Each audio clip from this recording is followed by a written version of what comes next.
Hey folks, it's Bear Gardener, and it is the peak of spoiler season for Blood and Iron. So the new Cards expansion is on its way. I remain a Cards content creator. You can find all of my links and stuff down below. You can follow me here, you can follow me on Twitch, catch my live streams.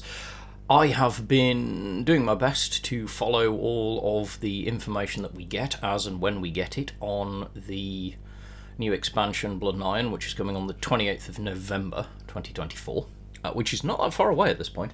And so I'll put a link down below where you'll find the full playlist for everything that I've done for Blood and Iron. So you'll see like card reveals, my reaction to rotation pulls, basically anything related to Blood and Iron will be on that playlist, so you can go find it. I have previously talked about a few cards which we've had spoiled on articles, and now I'm going to take a look at the cards that have come out since then via various bits, primarily through the Cards main Discord. There have been different types of reveals. I've done one, some other content creators have also done card reveals, and there will be more to come. There always are in spoiler season, so keep your eyes open to see what's coming on. You can always join my Discord, stuff like that. As ever, please do join my Discord, like, subscribe, all of that. If you can manage, please do think about whether you would be able to click the link down below to support the content creation in any way that you can, even if it's just a one-off contribution. You'd be surprised how much impact it actually has. But I will continue to keep making content and getting into it. So what we're going to do with this one is obviously take a look at the various things that we know are coming in Blood and Iron and talk about the cards. Alright, so here we are, and we're going to take a look at various cards. Okay, so first off, going alphabetically for no particular reason other than we can, we're going to have a look at what we've seen for Britain. The first card that we see is Echelon. So Echelon is New British Order. My first kind of response to this has to be that this card is very situational. It could be really quite good in the right situation. Obviously, it's a limited card, so you've got enough in them that you can see your deck, although whether you'd find enough space to run 3 of these, unless you're going in a very particular way, is the thing. Because the +1/+1 is great, we love a buff, and we're never going to complain about a bonus that is global, because obviously this hits every unit that you have on the board when you play it. But this assumes that, I mean, it's interesting because obviously this is any time you're getting attacked, the other units that aren't being attacked are effectively getting larger, which what this does do, and does go to the discussion that was on the reveal of the patch, is add to the British habit of, or at least the attempted theme of the British punishing or making difficult decision making on the board. This means that you have to think and trade smartly to understand how to trade out a board when this is live. I think it's interesting. I think it's got the potential to be quite strong. I think it will probably initially see some play.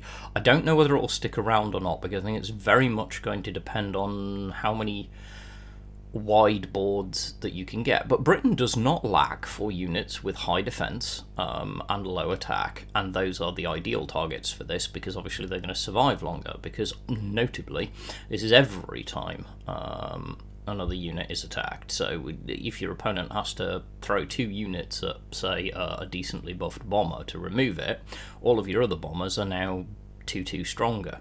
So there is definitely room to see some play on this.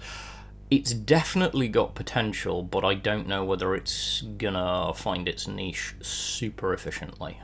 I do like it, though. I do like the concept of it. I think it's an interesting order because it promotes a different kind of response, because this is focusing on making your opponent have to think differently, and we don't see huge amounts of that outside of countermeasures, so I'm unsure.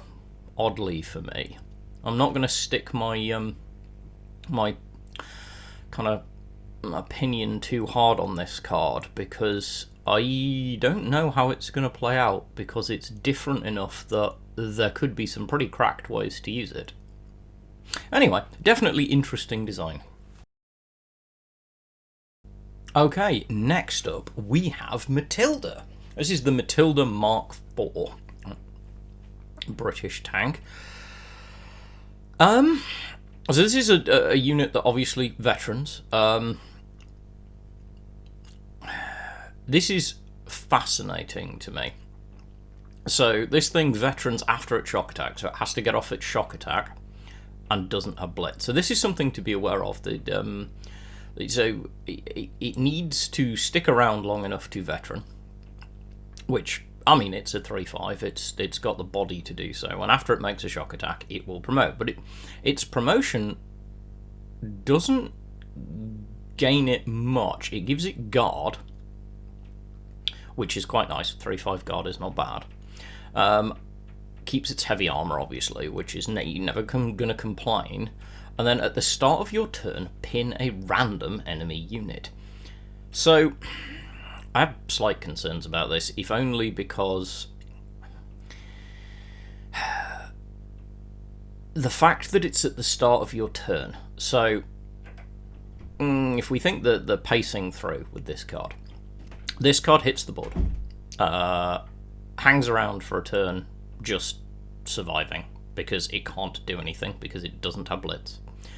So then turn 2 of this card's existence, we make a shock attack with it, which, I mean, it's 3 damage, so it can probably remove something. Then it veterans as soon as its shock attack goes off. So it repairs itself, which is nice, gains guard, which is odd, because most of the time you're going to end up with the guard in the front line doing this, because you kind of want to be being relatively aggressive with shock, in my experience. Although this would play interesting off support line to regain board position, but that might be a little more situational. We'd have to see what the situations look like. Then your turn ends. Then your opponent gets a whole turn to deal with this, because the pin doesn't go off until the start of your next turn. So the problem with this card is your opponent has a lot of time to respond to it. So this thing, most of the time, in my opinion, is going to end up just getting deleted, or your opponent's going to have a reason not to care. As much as I love the design of this card, I think it's a very cool idea that you have this kind of tank that blazes forward and delivers such a potent attack that not only is your opponent unable to respond, but it slows their responses afterwards. I mean, thematically, this idea of like an armoured assault like that is very, very cool.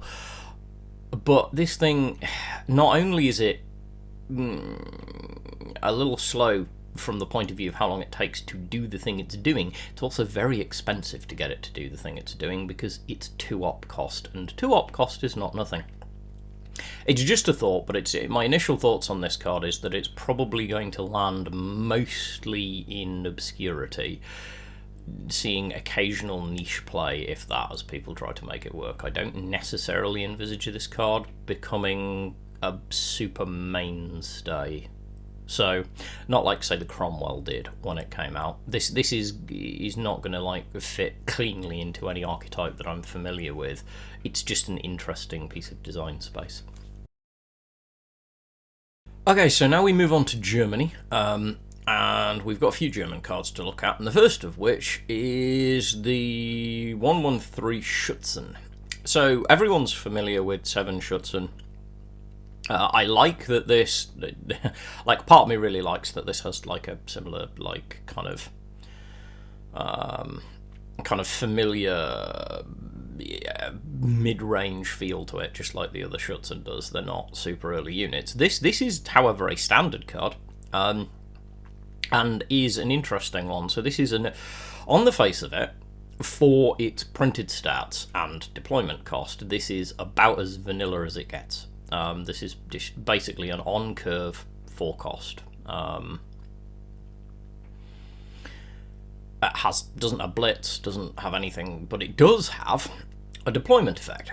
And that deployment effect is fight target enemy unit. So this is interesting because this is, in many respects, an interesting mechanic because it sort of makes the card, as well as being a body if it survives, also a kind of removal. So this new fight mechanic is basically spreading. So we saw it start with Claim the Skies, which became quite well played in particularly Britain, Maine, Soviet ally air, because it's very strong. The fight target enemy unit is a really strong thing, because you obviously pick a target that you know this is going to remove and survive against. So something that has 4 or less health and less than 4 attack, because then you keep the body. Now this thing doesn't have any way of like repairing itself or anything like that, so it will be fragile in all likelihood after it's done its job. But the fact that you get some other value, even if it is your opponent just having to trade it out, because it's still 4 attack is still going to make it awkward to trade out without losing a unit. So this thing can two-for quite efficiently. Sorry, two for one, as in you can expect that you would play this. It will destroy the thing that you target with it, and then your opponent will then need to spend another card, which will probably die, either because it's a unit and it is destroyed on the board, or because they have to use removal from hand to get rid of it. So it's the one card that you've played has taken out 2 of your opponent's cards, which is kind of the fundamentals of anyway. It's a whole different video. But my point is this has the potential to be a very good value unit. Will it see a ton of play? I don't know. Because it's going to depend on what else you're running in the 4-drop slot, which is historically in many decks a very contested slot. In particular, Germany has some very strong drops at this. Probably one of the strongest at the moment is the Pak 40, which is kind of similar in the way that you can use it, get a body on the board, and it can destroy something. It's more limited in what it can destroy, but it also has a body that has ambush that's artillery. So we'll see. What I will say is I think this is going to be a tremendously good call in draft. This will not hurt Germany's stock in draft, because this is just a good body with a decent deployment effect. It's a solid card. It's not immensely special, but it does have a deployment effect which needs to be respected and understood, because it can remove a threat, which is pretty handy. I mean, it's 4 attack, and it fights target unit. It would remove any of the 0/4s in the game without being damaged. So this is a great answer if your opponent's got the Pioneers from Britain or the Signal Regiment, so on and so forth, on the board. Yeah, I like it. I like the design of it. I think I like the idea of giving it that Special Forces-esque impact on a standard card. Also not nothing. I would expect it to see some play. I just think it's going to be a case of whether it eventually ends up being what wins out for that space in the decks that want to run it. But I like this card. I think it's just a solid piece of card and a good body, and that's something that I'm always going to be pro. Okay, next up we have Aunt Frieda, and this is going to be an interesting one. Obviously there are 3 cards on screen. It's not a mistake. So this is following the path that we saw with the return of the research cards, but more specifically actually the arrival of Blitz Doctrine, which arrived for Germany previously. Plenty of talk about that on the internet, in that this is an order that stages. It cantrips itself, and we'll have a look at the way that it works. So Aunt Frieda, when we play it, we give a friendly infantry unit +1/+1, and then this adds a tank maneuver to our hand. Now, Blitz Doctrine is a special card. This is a limited card, so you get an extra one of these in your deck. Tank maneuver, as we can see, then allows you to give +2/+2 to a friendly tank at 2 cost, and then for the 3 cost, which you get at the end, you get air support. because when you play tank maneuver, you create an air support in your hand, and that gives a friendly fighter +3/+3. So what this is, obviously, is this is an order that very much supports and encourages combined arms. The idea of running a broad selection of units in your body. Germany already has a number of cards that do this. Combined arms is one of them. This is interesting because while this takes some time to play out, because obviously you're having to play one, then the other, Germany is not lacking at the minute for good ways of accelerating credits. In particular, Reichsbank gives you some good chances of doing this, and these orders are not nothing. These can be very, very strong because they can create some potent bodies. The limitation, of course, is that you have to have those bodies. You have to have an infantry, which is not hard. You have to have a tank, which is also not hard, having like a tank and an infantry at the same time, but the air support might end up stuck in your hand for a little bit until you have something to play it on later, depending on it. So you this is a card you need to build around, but you kind of assemble your deck around this. The fact that you can play 3 of these in a battle is not nothing either. These are potentially quite significant buffs, and as I've said many, many times before, any card that cantrips effectively replacing itself in some way, although in this case not by drawing, doesn't hurt, because you're getting incredible value out of this. Honestly, I think this is quite good. I think you have to build a deck around it, but I think we will see some decks built around this, and I think they'll probably be quite good, because mid-range decks are a thing at the minute anyway. There seems to be more and more of a focus on good value on the board, and this definitely gives you good value on the board. If you can get good targets for all 3 of these orders, it's huge. Obviously, it also follows the theme that you would expect, which is that the base order is really, really good early in the game when you're trying to just get your position established, because +1/+1 is good value when you're having that infantry fight, particularly if you're putting it on, say, 738 Jaeger, which is already a 1/3. Your tank maneuver is really useful mid-game to just give you a threat that your opponent needs to answer. And of course, air units are really good as finishers, putting +3/+3 on a fighter. Germany's got some decent fighters that you could put this on. Not a lot, but does have them. So I'm quite interested to see how many decks we see that run this, but I think we'll see a few. This is not a nothing card, and it's certainly, I suspect, going to see some play in the meta. So expect to see this card see play kind of the way Blitz Doctrine did, as people work their way around it, and we'll find out how good it can be, but my initial response is that this could be very, very good. Right, so the next card we see from Germany is the Feldherrnhalle rifles. Feldherrnhalle rifles, I hope I'm pronouncing correctly. I'm sure someone will catch me if I'm wrong. Now, this is an interesting one. So we've seen a few cards that are proccing off of specific things coming more and more into the game. This one in particular procs off of the deploying another unit as long as the other unit has 4 or more attack.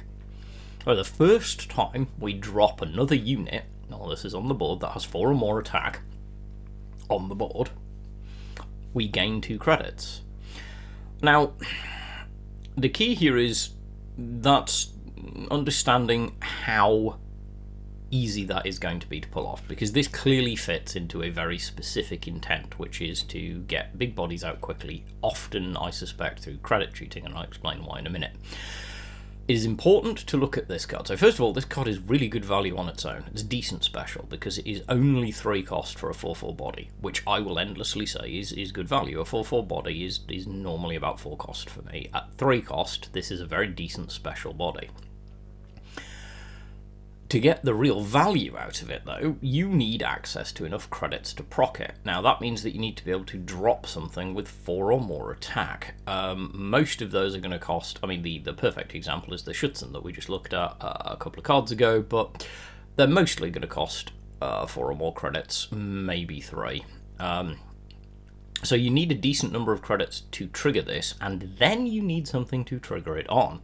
So there is a perfect world in which you have enough credits to play this, then, say, another copy of itself at 3 would proc, if you happen to have both of them in hand, but more likely you play something, as I say, for about 4 cost that procs it, at which point you gain 2 credits, which then lets you play a Panzer 35T. Most likely, because that's a 2 cost unit that gains a reduced op cost, which you need it to have because you're going to be running out of credits. The thing about this is, it's the running out of credits part. It's whether you have enough credits to get value out of this at a time when that value is important enough. By the time you can just throw this down and proc its benefit multiple times, you're either already winning or in a position where you're trying to fight back. And since it doesn't have blitz, it's not helping you with the fight back part. I do like the idea in that I think it's interesting design space, but I am extremely concerned, and I will not lie about this, about the amount of credit acceleration we are seeing. I've never been the world's biggest fan of excessive credit acceleration in card games, or at least excessive resource acceleration, because it can get out of hand. This card probably isn't going to get that far out of hand, if only because it's good. It's really quite good if it's played in the right situation. But really, you're kind of, in a perfect world, you want to be able to Reichsbank into this so that you can have a massive turn 4 with like 9 credits, which then becomes 11 credits because you played one of these and then something follows it up, and this just lets you empty your hand onto the board and put a bunch of big bodies there, which is, it's a solid tactic, and we're probably going to see some of it. I don't know whether it's needed. Reichsbank's kind of doing this job on its own. And this is much more situational, but at the same time you can proc this multiple times because it happens every turn, so if you can keep it alive, it's a good engine. But I mean, that's going to fall into much the same category as the Gebirgs Pioneer, which is the 1-drop that gives you an extra credit at the start of every turn, which is that it just becomes a target for removal. So we'll see. As I say, it's not my favourite mechanic to see. Like, credit acceleration is not my favourite mechanic to see appearing more and more. I am interested to see where this whole 4 or more attack theme leads, though. So we shall see. Right, it's time for a little tank. This is the Panzer I Dak. Deutsche Afrika Corps, for anyone wondering what DAK stands for, which hence the lovely art and desert camo on it. So, and kind of the fact that I'm already focusing on art may actually suggest that I have some concerns about the value of this card, but we'll get there. So, this thing is a 1-drop tank that fits into kind of the same role in many respects that the Panzer I does already. Panzer 1B, Panzer 1B, Panzer 2B, anyway, the Panzer that creates more, but veterans and creates more Panzers, as long as it can attack the HQ. This is kind of a similar idea. So this thing drops, it has smokescreen, so it can stick around, it can't be targeted by orders. Once you move it into the front line, it gets shock, which then means that its 2 damage can be used trade free. So, if you can get this to work, that's not bad at all. It can trade out a lot of decent targets very freely, because shock, the new keyword, which if hasn't been covered enough already, the shock keyword is that when you first attack in a battle, the first time a unit with shock in a battle attacks, it does not get retaliation damage. It supersedes ambush, supersedes all of that stuff. It does its damage and takes no damage in retaliation, and then loses the shock keyword. So it gives you basically 1 free punt on the trade value of this card, which is why it doesn't matter so much that this only has 1 defense, because if you're using it offensively, which is the point you need to, then it's okay, which is why it has smokescreen, and smokescreen has some synergy with other things that might become relevant later. So the key to this is whether you're going to be able to find a way to use it effectively.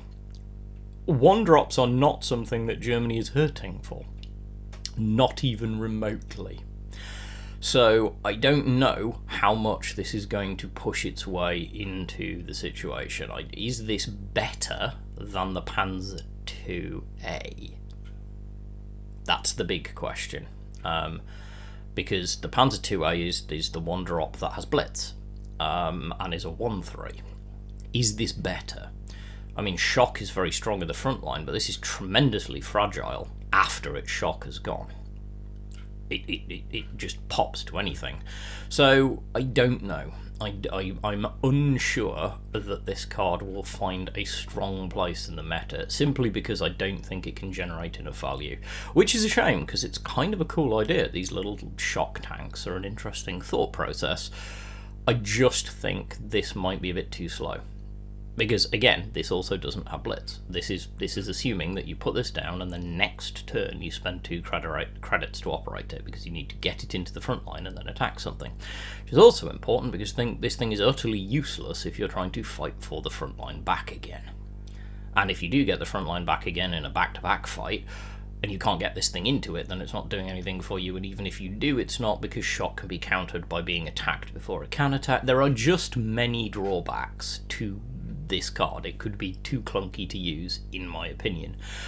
I'm not sure whether I'll be right or not, but I at the moment I don't value this card particularly highly, but I do think it's interesting to see new ideas being tried out.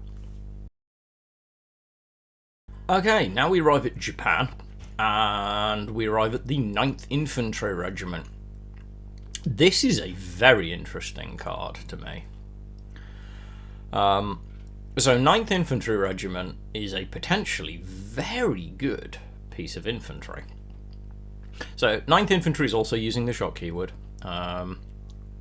So this has Blitz, which is important. This also has +2 attack while it has shock, which makes it a 3... Effectively, this is a 3-2 1-drop when it hits the board with Blitz. Now, it becomes only a 1-2 after it's attacked, but that first attack with shock suffers no retaliation damage.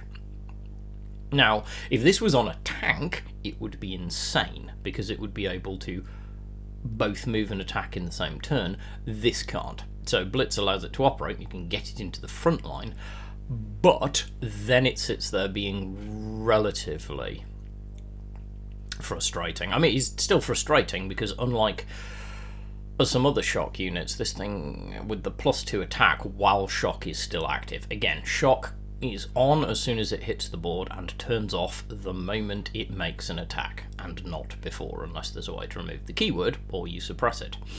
So it stays a 3-2 until either it attacks, and if it does attack, it takes no damage in retaliation, or until your opponent attacks and removes it, at which point, of course, they've taken 3 points of damage to trade it out. This could have really insanely good value in a nation that already has really insanely good value for early units. The biggest problem this is going to have is, can it compete with, say, 15th Cavalry, which has been the auto-include for the longest time ever. Likely the editing out of the sneezing fit there. Yeah, the question here is, can this compete with the 15th Cavalry? Is this going to be good enough? The fact that it has 1 operation cost might be enough to make the answer no, but this does allow for a heavier, weightier focus for Japan, using shock with units that are a little bit more survivable and a little bit less dependent on just blazing forward at 1,000 miles an hour. So in a heavier weight, kind of Japan early to mid-game deck with some aggro, this might have really good value, and I'm not lying when I say that +2 attack while this thing has shock is not nothing. Being able to spend 1 to get a 3-2 is just really good value. Yeah, I have a feeling this will see some play. I think there will be some decks that will try this out, and it will be a case of, again, this is just another card that's going to compete and see, can it find its core slot in the meta? Answer, to be determined, but it might do. It's certainly quite good. Okay, so this is command failure. This could be so crazy. So this order is potentially quite cracked. On first glance, at 3 cost, it feels like it could be quite expensive. It's not cheap, but it is very potent. So destroy target unit with less attack than defense. So obviously, initially, this is great for guard removal. However, it's also great for bomber removal. It's also great for removing almost any of the support cards that have strong effects in the game. It would remove any of the 0/4s. It would remove large numbers of awkward value. There are so many targets that this thing can hit. I genuinely think we will probably see quite a lot of this as a piece of removal. Like, Japan already has some good removal, but what's interesting is that probably one of Japan's most efficient pieces of removal at the minute is commit the reserves. But commit the reserves costs you a credit slot. This doesn't. It does cost 3 credits, which is not nothing. It is, I think, probably about right in its costing. I'm not sure it's egregiously broken, but it is very strong and it is extremely effective against guards, and that's something that many aggressive Japan decks are going to want. Many other aggressive decks that take Japan as an ally are going to want it too. It is really strong against many of the good guards that we're seeing in the game. So, and obviously, as you can tell from the art, it's really strong against aircraft as well, particularly bombers. So expect to see a chunk of this card. I think this is pretty good value for what it is. How much we see it, we'll wait and see, because as I say, there are other options that can be run for removal. But I do think this is quite strong. Okay, so here is the Type 92 Jyu-Shokosha. This is a new 1-drop tank for Japan, and it's quite an interesting card for me, because this is the definition of a card that could snowball. So it's a 1-drop. It's not particularly great value when you think it's not massively well statted at 1/2, but it does have smokescreen. And it does have gets +1 attack when it damages the enemy HQ, which puts it right up there with the Type 94 TK Early, which is a special card which sees a ton of play. Difference, of course, is that one has Blitz. However, the difference with this one is it's a standard card. So if we see smokescreen support, and you can put together a smokescreen based deck, this is going to be an integral part of it, because as I say, this sort of thing can snowball insanely. +1 attack when it damages the HQ may not seem a lot, but that means that it becomes more and more expensive to trade out the longer you leave it on the board. And it's only cost your opponent 1 to put down, so realistically, if we see smokescreen decks, and I'm still not sure whether we will or not, but I know we're definitely leaning towards seeing more smokescreen support, this is going to be a card that you will see in those decks, because this is a good value 1-drop if you can proc its effect. As I say, 94 Early sees a huge amount of play. Now granted, 94 Early is 0 op cost and has Blitz and is utterly cracked. But it is a special. The fact that you can run 4 of these is also quite important to bear in mind. I like this card. I think this card is quite strong. I certainly think this card causes people to think hard about whether they want to try the smokescreen archetype, because you can get some cards that say when a unit loses smokescreen it gains blah blah. Particularly if it gains any kind of bonus to defense, that's pretty big on this, because if you can keep this around and keep it spiraling. Anyway, like any snowball effect, it's going to be about whether you can keep it around long enough and pull it off. The fact that it doesn't have Blitz is a blessing in that respect, but keep your eyes open to see some people trying this out, especially if people want to try out smokescreen. I probably will try some smokescreen decks when all of this comes out, if only to see if I can make them work. But yeah, interesting card. Definitely fits into a specific archetype, but might also squeak its way into some other decks just for the sheer threat that it poses. Okay, we have arrived at the Soviet Union, and this is the first Soviet card we've seen. And boy, is it a doozy if you can make it work. So, actually, I'm going to open up by saying I'm not a fan of the art on this card. Anyway, there's something about the art on this card that I'm not a fan of. There are many things, actually, about the art on this card that I'm not a fan of. But anyway, it's not the style that I want. It doesn't feel thematic. Anyway, that's a totally different video, and there's a whole discussion about that floating around and reasonably... Anyway, 190th Guard Rifles is an unbelievably cheap 6.6 at 2 cost. Like, on the face of it, a 6.6 at 2 cost is insane, especially as a limited card. Of course, it comes with a massive limitation. And that massive limitation is that it can't attack or move. However, it becomes veteran when you have destroyed 4 enemy units. When it becomes veteran, it gains guard and a totally cracked piece of text, which is it gains shock at the start of your turn. Right. Let me kind of explain why this card could theoretically be utterly cracked. And I mean really cracked. If you can jump through the hoops. If you can get this on the board and destroy 4 enemy units, you get a 6/6 guard that at the start of every single one of your turns gets the death touch keyword, kind of. Well, not death touch, first strike. My apologies if you think about it in Magic the Gathering terms, but in effect, at the start of it, and it doesn't, unlike other shock units, shock does not, like, it comes back. If your opponent doesn't remove it, you can delete 6 defense worth of enemy forces every one of your turns for free. Well, for 1 credit, because it has an op cost. There has to be, and this is why it is such a tough drawback, there has to be a huge drawback to this, because this card is incredibly potent. However, if you can find ways to cheat veteran, or if veteran archetype gets enough support, expect to see this card in it, because this thing is kind of like a ticking time bomb that you drop on turn 2. It's sort of like those units that drop at the moment that have little timers that tick up, and either becomes veteran or does something after X turns on the board.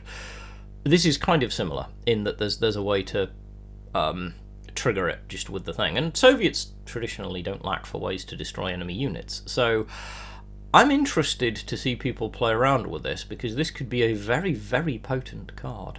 If it veterans, this thing is a nightmare that you need to deal with. And guard and shock are a little counterintuitive in that you can't protect it with another guard, which actually I think is smart design. If this didn't have guard in a nation that can spam some pretty decent guards, this would be a real problem. And people may be wondering why you have this quick design class with the bear moment. People may be wondering why on earth you would give this guard if it's got shock. The reason is to stop you being able to just cover this with a guard. It means it's not really, this thing isn't really about the fact that it's protecting anything else. This thing has guards so that your opponent always can target it, because otherwise it would be legitimately unfair. If you have this with, say, a decent sized guard next to it in the front line, and your opponent has to deal with the guard first, if this veteran unit just didn't have the guard keyword, it would be utterly cracked, because there'd be no way for you to trade it out without orders to remove it. As it is, this thing is still going to ask for removal. However, there is removal out there can do this. Pack 40 removes this as a good example. So does Flam Panzer. There are ways to remove this. It's also targetable with the hammer. This is not earth-shatteringly impossible to deal with. It just has the potential to be a nightmare, and it may very well be a card that sees itself land in the place that, say, Duress lands, which is a card that I call a classic example of a card whose stock plummets more the higher you get in the ranks, because people play it less. But early on in the game, when there isn't a lot of good answer out out there can be cracked. Anyway, I like the design on this. I think it's absolutely fascinating, and I'm intrigued to see whether we get some more veteran support. But yeah, I think this is pretty cool. Continuing with the Soviet theme of Yishk, this is the 204th Guards. It's a special, and it's a good one. So, this is a guard unit with shock, and this gets, after this unit destroys a unit in combat, give it shock. That's not nothing. Until your opponent does something about this card, it has 3 free damage that it can throw at anything the hell it likes that it can target every turn for 1 op cost. Do not sleep on how strong this unit could be. This becomes a must answer card, especially if your opponent finds any way to buff it. Again, the reason it has guard, aside from the fact that it is a guards unit, is very similar to the last card I talked about, which is it is good design. By the way, kudos 1939 for thinking this through. Well done, devs. You have the right idea here. Giving these things guard is important. Not because you want them to be protecting and guarding things, but because you want them not to be able to just shield themselves behind guard, because they're insane enough without it. Once again, the Soviets are getting another way to have a unit that gets shock back. Now that's not nothing, because shock is a very powerful keyword. So on the whole, I really like this. I think this gives a good, strong unit-based tool to the Soviets. Again, my only concern with all of this cool stuff that we're seeing is, are we going to see an actually cohesive deck that we can put together from these cards? That's as yet to be seen, but there are definitely some good solid mid-range and or value cards landing to add to the already large pool of decent value Soviet cards. So I think there's a direction of travel to think about in this. Plus this also has a really cool piece of art which I swear I recognise from somewhere, and I will doubtless, my Discord will doubtless be able to tell me where I know this artwork from, but it is a cool piece of artwork. Anyway, it's a fun card, it's an interesting piece of design, and I definitely think you'll see some attempts to make Soviet decks that play this. How well it works, as I say, will just depend on how much of a cohesive deck you can build around it, but independently, as a card, this is a very good special. So, as we talk about what kind of a cohesive archetype could you build around all of these interesting units that we're starting to see, here's a really interesting card that you build around. This is Shock Tactics, and this is potentially insanely good.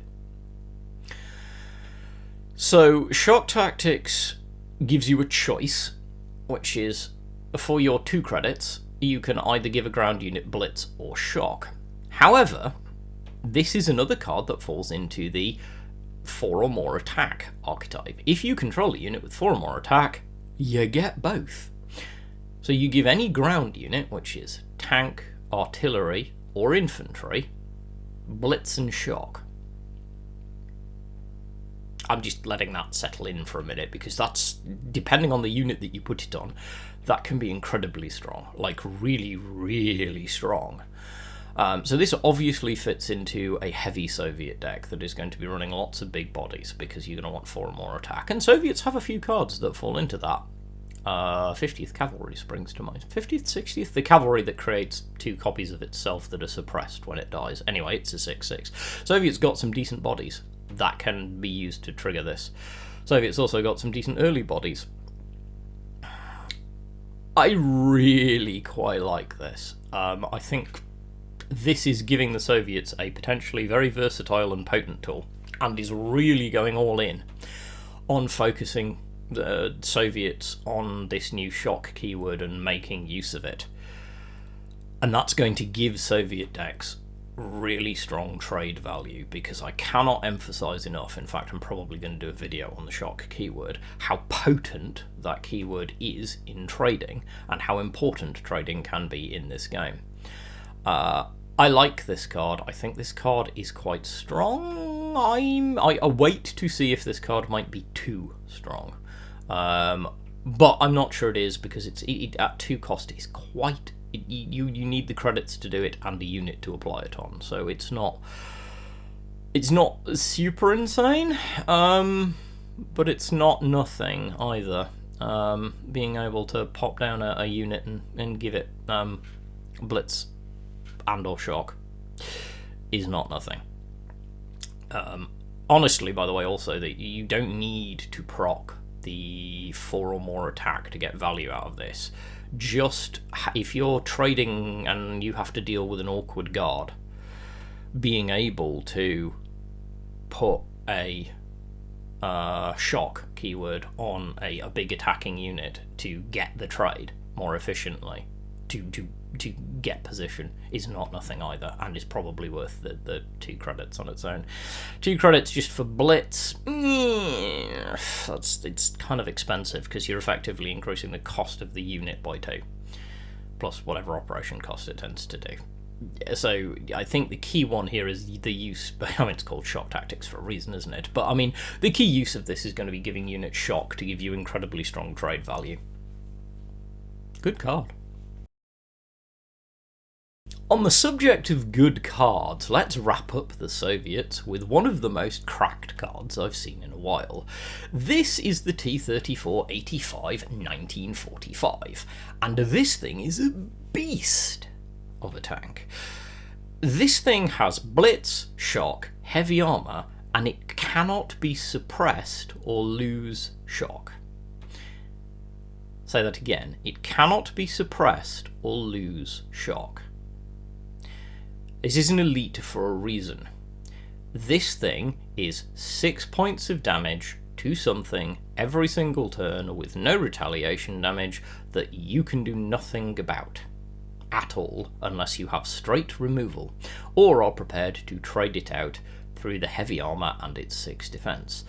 This thing is an absolute monster and is probably going to be a pivotal card in the new T-34 archetype as the pinnacle elite, because if this thing hits the board and gets any form of buff on it, it could be game.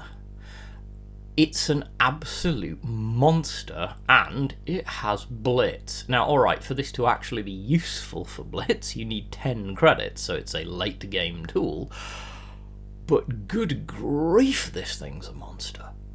I love this card. I love the respect that they're showing to what was an immense tank. Go Google some images of how big and chosty and thick, armoured and ridiculous this thing was. But also, be aware that this thing is very strong. It's an elite for a reason. I think it's actually quite well costed. I don't think it's broken, but it is cracked. It is very, very strong. This is a game-changing elite when it hits the board. Expect to see it, because obviously we're seeing some T-34 support and people are going to try and throw together some T-34 decks. I like it. I like it as a pinnacle card. I think it adds to the list of incredibly strong Soviet elites that are in the game. And again, as my comments previously covered, the big question with this is going to be how cohesive a deck or deck archetypes can we get out of the Soviets, and is T-34 going to be one of them? I mean, we've seen some cards so far, but I don't know. Maybe it is, maybe it isn't, but either way, this is just a monstrous tank. Okay, so we move on to the USA. Time to move the love across the pond. And we get the 511th Airborne. This is fascinating. This is a very different way of approaching things. I call attention to the fact that this is a 1-drop with 3 operation cost, which is kind of crazy. However, I like it. It's a 1-drop with 3 operation cost and blitz. So, to be clear, this is a turn 4 play. That is something to be very aware of, because that's realistically what you want to do with this. However, 1, this means this goes into the 3-op cost deck, which was woefully lacking in decent cheap cards to put down. So even if you're not taking advantage of blitz, if you're going into the 3-op archetype, dropping this procs all of your other things that go off 3-op cost. So that's interesting. Also, it's text is kind of cool, because what this says is reduce the operation cost by 3, that is to 0, after its shock attacks. So as long as you get this thing's shock attack off, it becomes a 0 op cost infantry that's 3-2, which is not terrible. It's not amazing, but you wouldn't expect it to be, because it's a standard card. I suspect what this is meant to be is a staple 4-of in the 3 op cost deck, and I think it probably will be. People start building that archetype, I think it probably will be a staple include in that deck. I kinda wish it wasn't, in the sense that I personally, and it's just me, find the look on this piece of art's face a little offset. There's something really kind of slightly disturbing about this piece of art for me, and the expression on the face. But anyway, that might just be a me thing, and I'm going off on one because I've noticed some changes in art style and art direction, not all of which I'm a fan of. Anyway, my point being, this is a decent card, especially in the 3 op cost deck, which is basically the only places this is ever going to live, because you drop it, it does 3 damage to something with no retaliation, and then you've got a 3-2 infantry with 0 op cost, which is not a terrible body. On the whole, this is not an awful card, but it is very focused on being part of the 3 op cost archetype, but that's not a shock, because we're seeing a lot of that in the US right now. Right, Corps Ferrying. Lord help me, this card really is not one that I wanted to see.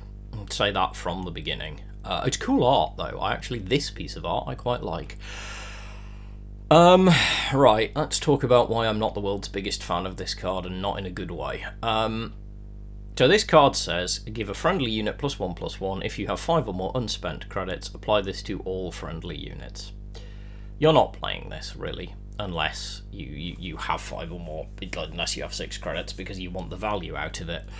But honestly, 1k for +1/+1 is not a terrible bargain if you just want some value early on in the game. So there will be times when you might actually just play this, and the reason being, it's a standard card, so you can run 4 copies of it, as compared to, say, for Freedom, which is a special that is 1 cost +1/+1, draw a card. I can get to why I don't like this in a second. So the issue here is this buffs a deck that I don't think needs help. This is going to be huge in the ramp archetype, because that is the deck that is going to get the most value out of this, because that is the deck that is most likely to have a large board state and a bunch of spare credits, at which point you're giving all of your friendly units +1/+1. Bonkers. It's not egregious because it's only +1/+1, but if you've got 4 units on the board, that's 1 cost for +4/+4. I'm not a fan. I think it'll see play. I think it'll be a question of whether it can keep its place or not, but I think we'll see. You'll see a splash or 2 of it in high credit decks, and there are a lot of them around. And I don't think they needed the help, to be brutally honest. I think they were doing just fine as they were.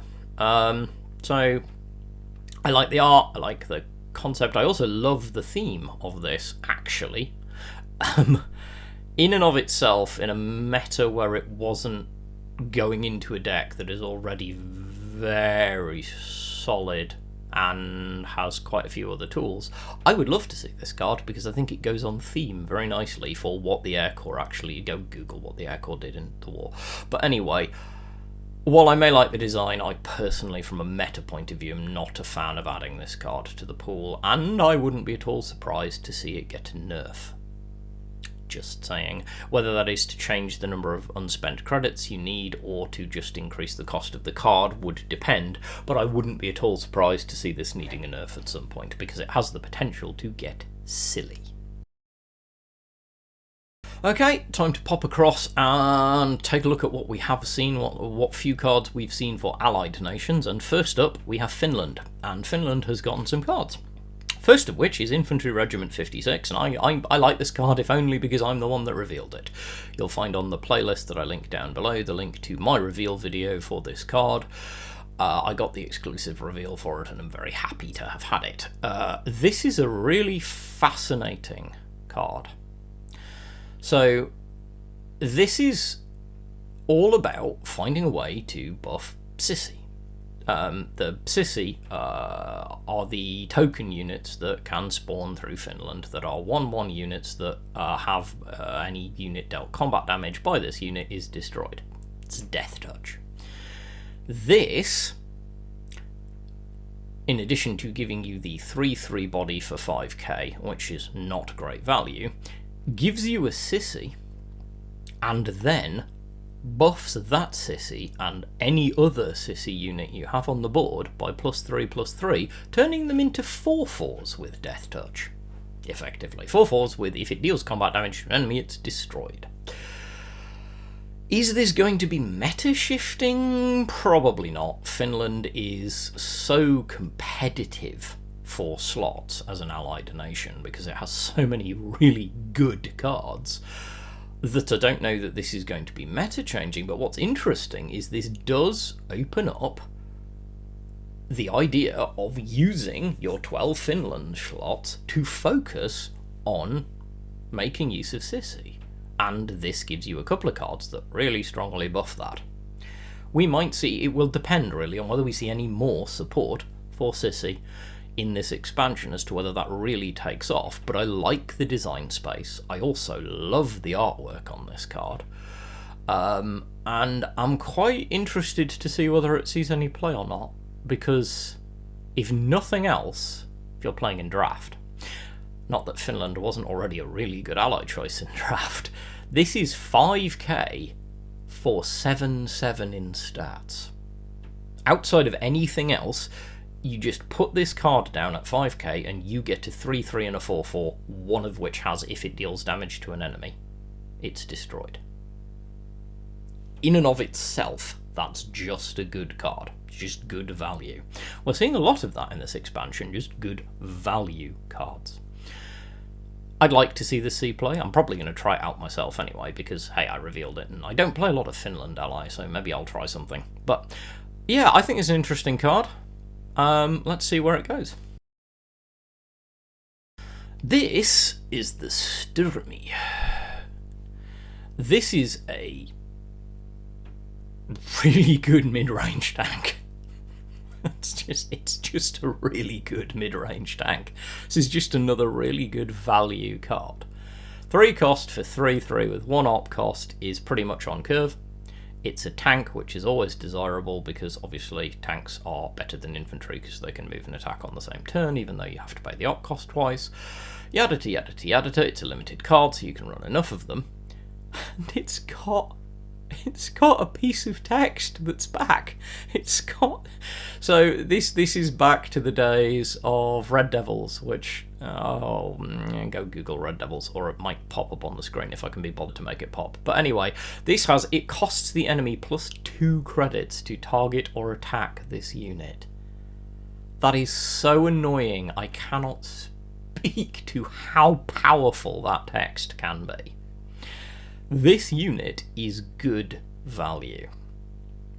It is a decent body with a reasonable op cost at a decent cost. It has shock because it needed a little help apparently, and it's really hard to break that shock because your opponent has to pay an extra 2 credits plus the obviously on top of the operation cost or order that they're targeting this thing with. You've no idea. If you were not around during the times of Red Devils, you will not realise how frustrating this can be.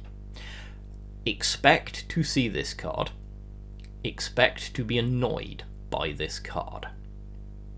And I kind of love that it's here, because I think it fulfills the theme of the card and the tank and the history, and also the sheer annoyance of fighting Finnish units in World War II quite well.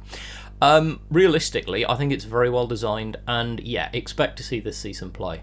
It's just good value, and again, this is another card that if you see it in draft, why would you not? Like this a lot. So this is Spring Offensive. This was another content creator reveal, I think, along with some others. It's really hard for me to keep track because spoiler season's been going quite a bit for this week. But anyway, this is an Italian card. And this is another card that goes into the 4 or more attack category. In fact, this is a sort of fundamental card to this idea, which suggests that there's a feeling that there's somewhere out there the idea that there's some kind of Germany-Italy deck that focuses into this when you look at the cards that we've seen. But anyway, it's a 4-cost order, which is actually quite pricey, so it better do something good. As it goes, it kind of does. So it draws 2 cards. So 4 cost for draw 2 is off value because the Brits already get 3 cost for draw 2. And it's a standard. However, their card can't refund itself and this can, because this also says gain 2 credits for each unit with 4 or more attack drawn. So in the right deck, this is 0 cost to draw 2 cards. And in the kind of okay-ish land, this is 2 cost, draw 2 cards, which is Convoy, but better. This gives an allied nation, in this case Italy, decent draw in a heavy deck. This is all about a mid-range deck. Make no mistake, this is relevant to mid-range decks. But it's really interesting, because if it's in the right deck, this could be a very efficient source of draw. But it has to be in the right deck, and that means you have to build around it, which might be the limitation that stops it from seeing a lot of play, because it's quite hard to guarantee that this will proc, and paying 4 costs to draw 2 cards, while not feeling terrible, doesn't feel good either. You feel like you've been done out of a credit, if I'm completely honest, because we've all been around long enough, at least those of us who've been playing for a while, that we know how good Convoy is, and this feels less good. However, if you see a 4 or more attack unit, you suddenly feel at the top of the world, and if you see 2 of them, party. So yeah, this is actually a really interesting card, and I kind of think it might see play, if only because draw is something that is never bad to have. I've talked endlessly about draw being really important, and I like that it synergizes with this 4 or more attack thing. I'm interested to see what more we see for 4 or more attack. But yeah, this is interesting. Not a bad little card for Italy to get. I don't think it's meta changing, I don't think it's going to be dominating, but it's kind of cool. Okay, so that is it for this list of card reveals. I have talked them all through and given you my opinions on them. As always, I hope you find it useful and interesting. If you do, please like, subscribe, support financially if you can, catch me on Twitch, join Discord, all of that good stuff. As ever, stay well, be good humans, and I'll catch you next time.